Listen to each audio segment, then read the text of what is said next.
I don't think you can use rejection as a, sort of an excuse to not disclose, but I think people need to really think about and understand the impact that rejection has on stigma and on our community of gay men. I don't even know how to describe it. It's just, and sometimes it just depends on my own mood as far as how I respond, like whether I can brush it off or whether I'm in a position where, it really impacts my sense of self. Aside from being angry and extra frustrated, there definitely is a bit of sadness because this guy is making choices around safety and preventing transmission, and his choices they're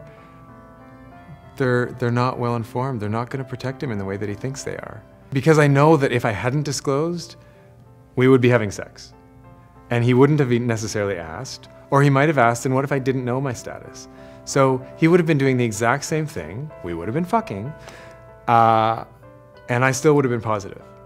So the risk would have been the same, and he's walking away from it because I've now disclosed, but I know that he wouldn't have walked away if I hadn't disclosed. So, I mean, my first response is like, I'm here to have sex, and we're not having it even though I disclosed. But then it's kind of like, it's like somebody needs to give you more information because you're not doing what you think you're doing. You're not really protecting yourself. I mean, that kind of rejection is just,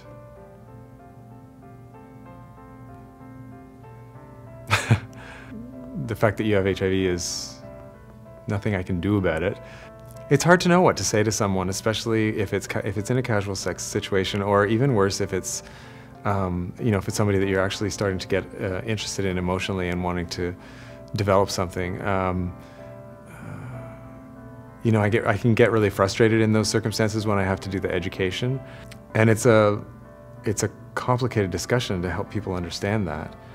And I can do it very, much more easily in a conversation, with a group of friends or with a group of acquaintances than I can with somebody that I'm emotionally engaged with and trying to develop a relationship. I'm in a sero-discordant couple relationship, and but yeah, it's very challenging.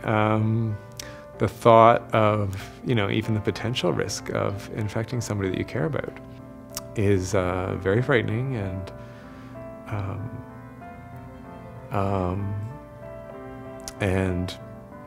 it's just, I don't even know how to describe it. I can't even think of what the language would be, but